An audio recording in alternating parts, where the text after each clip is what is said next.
Hey, everybody, and welcome to the third That's Entertainminutes Podcast. Woo, 3. Yeah, number 3. We are recording this before our work shift, so it's bright outside. It's nice and early. I just woke up.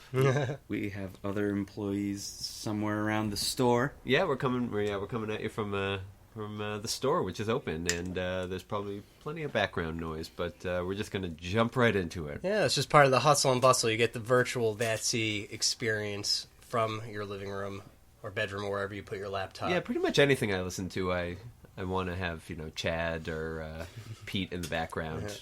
We'll get eventually you'll hear someone laughing really loud. That'll be one of those too. Yeah, and it won't be to anything that we said. So. Okay, so we got plenty of things to talk about, so we're just going to go ahead and start. Music that we listened to on the way in was Squid Pro Quo. That's E-Surf. Yeah, the That's E-Surf. We used that one for our commercials and pretty much most things. Anything else we can really use it for. But, okay, first thing, you're probably getting sick of it, but Godzilla.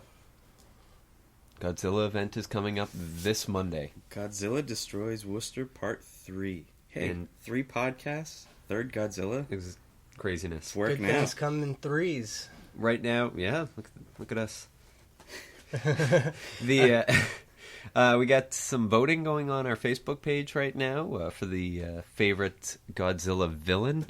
I think the winner right now is Mothra, which is always confusing to me because Mothra just seems like a giant moth, so it seems like it wouldn't be that hard. So like a strategically placed flame might get the job done. Yeah, basically. Or just a giant fluorescent light bulb. It would just kind of like put it really far away from Godzilla. Just get distracted. She's blowing the competition away, too. We got 25 people for Mothra, and second is King Ghidorah at 15. But and didn't Mothra team up with Godzilla a lot? Didn't they end up being reluctant allies a number of times? Yeah. Mothra's a good guy monster, I guess, right? Yeah. But, originally it was Godzilla versus Mothra, so, I mean... but yeah, no, if you have Facebooks, check out our Facebook page, submit your vote. May affect which movies we're showing, it may not. I think we've showed Mothra with King Ghidorah in previous years. Yep. We've never showed the original Godzilla vs. Mothra, where pretty sure an egg just shows up on the beach. That's how Mothra usually shows up. They're like, oh, giant egg. Let's take it and see if we can sell it or, make an attraction out of it. And then, oh, Mothra's here. Yeah. And, the two little fairy girls show up and tell you how it's just a horrible idea. So stop by our Facebook page. Submit your votes. We got Godzilla tickets still available. All you have to do is stop into the store. They're completely free. You can come in and get one ticket. So if you want to go with friends, bring your friends into the store. They can grab their own tickets, and it's going to be a lot of fun. We're going to have prizes, raffles. We're getting a bunch of free IDW Godzilla comics. Nice, They very donated nice. those to Dr. Chris, who gave them to us to give away. So Very nice. It's going to be a lot of fun. And again, that's Monday at 6 o'clock, and we still have tickets available. By the time this podcast is coming out, which should be Friday. So, so that's Godzilla. What else we got? Let's see. We also, new comics, as always. I'm sure you've dying to hear me talk about some more comics, but first, I just want to announce our comic contest, the one that I announced on the last podcast, the which comic sold the most on the Wednesday that it came out. The one that I had asked about was for Wednesday, May 1st. We only had one entry, which was Michael Tew, who guessed Detective Comics number 20. I'm sorry, Michael, you were wrong. It was actually... Sad trombone. Yeah. It was actually All New X-Men number 11, selling 21 copies. Detective Comics wasn't that far off. It was number 4. Number number 3 and 2 spot were shared with Age of Ultron and Superior Spider-Man, which both sold about 20 copies. Oh. But since, Michael, you were the only person to take a guess, we'll give you the comic anyway. What? I know. Craziness. Congratulations. Yeah. Big week for Marvel then, huh? Yeah, absolutely. Wait, so what was the number one bestseller? The number one for Wednesday Wednesday. was All New X-Men number 11. What's going on in that one, anyway? That one is the book written by Brian Michael Bendis, where Beast goes back in time to take the original X-Men team and brings them to the present time because he wants the old Cyclops to confront the new Cyclops, kind of after the result of Avengers vs. X-Men, that whole ordeal. And yeah, a lot of crazy things happening. It's a great series. So, if you haven't been reading X-Men over the past few years, Cyclops has been more and more Magneto-ized. He's gotten radical and militant. Oh, really? And so, basically, the last series, I think, cat's out of the bag with Avengers vs. X-Men, but he's possessed by the Phoenix and kills Professor X. And so Beast is... Spoiler alert. Well, it's been months now. I think we're out in the clear. But in any event, so now Beast wants to shame Scott Summers by bringing back the idealistic young Scott. Yeah. To basically just give him the stink eye. Oh, really? But he's kind of like throwing he's endangering the space-time continuum. Yeah. So it's an if they touch, does it eye. explode or whatever? I don't know. They haven't yet. But the weird thing is, it's like, if I were to look back at myself, this is just me personally. Normally, I'm like, if I was to look back at the Kevin of yesteryear, I would be really ashamed of what what I did or what I liked back then. Not the other way around, which is really interesting. But it's a great way they tie in the all new X-Men. Wait, what do you mean not the other way around? Like your not past self my wouldn't past be self would be like, embarrassed? future Kevin, he's just stupid. Might be, you don't know. Well, I could be. I'm at the, I go to shows every once in a while, and I'm like, yeah, I'm still young, but like looking back, if I talk to young Evan, he could be like, who's the creep? Who's the crazy old man? 29-year-old in the back, just nodding his head to the music. Yeah. I think teenage Matt would be very likely to call anybody in their late 20s a sellout. Yeah, pretty much. There's no crazy paradox of... Not really. They keep discussing like, how is this going to affect them?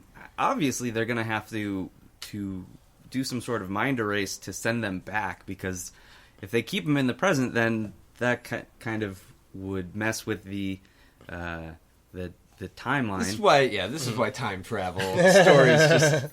Well, I've been saying that the two of my favorite titles out right now, if you describe the plot concepts to me, I would be like, never mind. So, All New X-Men with its time travel, and the Superior Spider-Man with its brain swap concept. Oh, yeah. Both of them I would normally write off, but I think one thing I love about comic books is that sometimes they can really pull off these preposterous...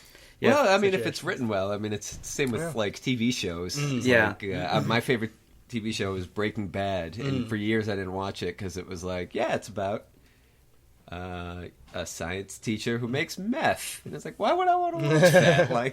And then you watched it, and you were like, now I get it. It's written well, and it's everything is perfect on it. So the concepts, the traveling in time and the brain swapping, it seems like if it were a TV show, it'd just kind of be like one of those zany episodes where it's like anything could happen. Like the musical episode of Buffy, or the week on TGIF where you had to go to KFC and get 3D glasses. And then they kept on like pointing sticks towards the TV or like spray with water. The Winslow family went back in time to a pirate ship somehow, and cannonballs were coming at me. Oh yeah, remember that one? Didn't Nickelodeon do Smell-O-Vision, where like if you were subscribed to Nickelodeon magazine, you'd get a little sheet.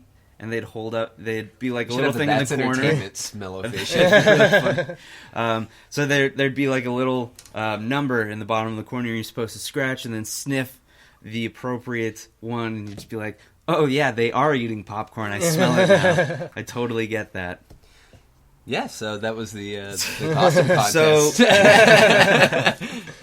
So, anyway, Michael Tew, you guessed. You were the only one who guessed, so you get a free copy of All New X-Men number 11.